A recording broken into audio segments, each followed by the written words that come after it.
Bentrovati. Sull'aereo che lo stava riportando a casa dal Brasile, Papa Francesco, ad una domanda di un giornalista al seguito che gli chiedeva cosa ne pensasse dell'omosessualità, rispose: se uno è gay e cerca il Signore, chi sono io per giudicarlo?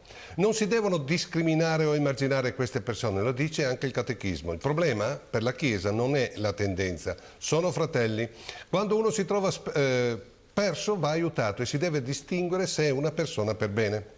Quando poi gli è stato chiesto se sui sacramenti a divorziati e risposati ci possono essere dei cambiamenti, Francesco risponde così: credo che questo sia il momento della misericordia, i divorziati possono accedere ai sacramenti, il problema riguarda quelli che sono in una seconda unione e va guardato nella totalità della pastorale matrimoniale. Ne parleremo nel prossimo sinodo che si sta svolgendo in questi giorni.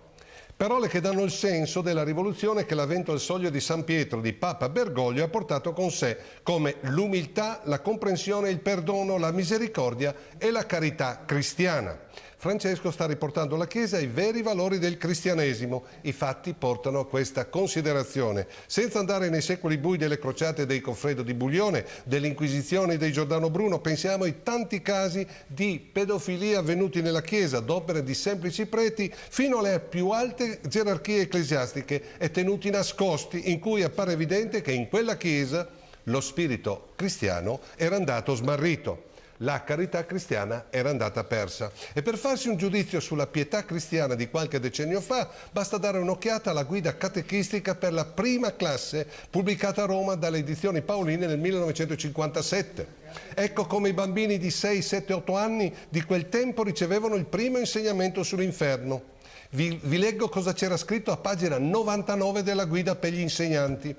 Nell'inferno c'è un fuoco che brucia e non si spegne mai, nota per l'insegnante. È il tormento fisico più spaventoso e che impressiona i bambini. Raccontare qualche fatto di cronaca, purtroppo così frequente, di persone che hanno provato lo spasmo di scottature gravi, fiamma, acqua e olio bollente. Accendere una candela o un fiammifero e mostrare come non si può resistere a tenervi il dito sopra nemmeno per poco tempo.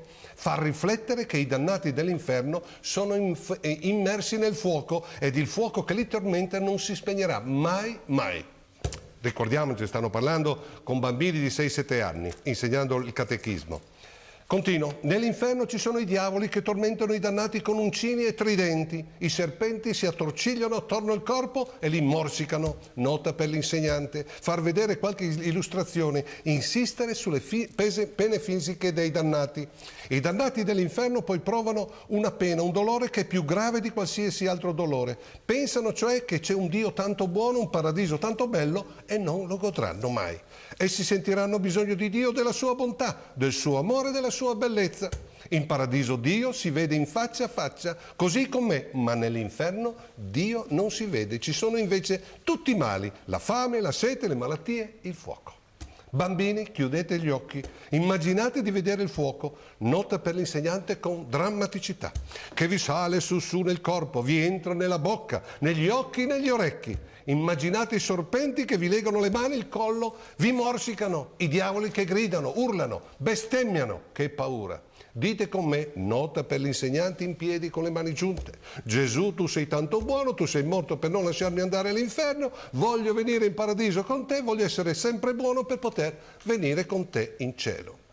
Io penso che coloro che hanno voluto e scritto queste frasi siano state, immagino che non ci siano più, delle persone disturbate, persone malate, bisognose di cure. Impaurire dei bambini in questo modo era disgustoso. Bambini che a causa di questi imprinting la paura dell'inferno se lo sono portati addosso per decenni e chi vi parla è tra questi purtroppo. E io non li perdonerò mai.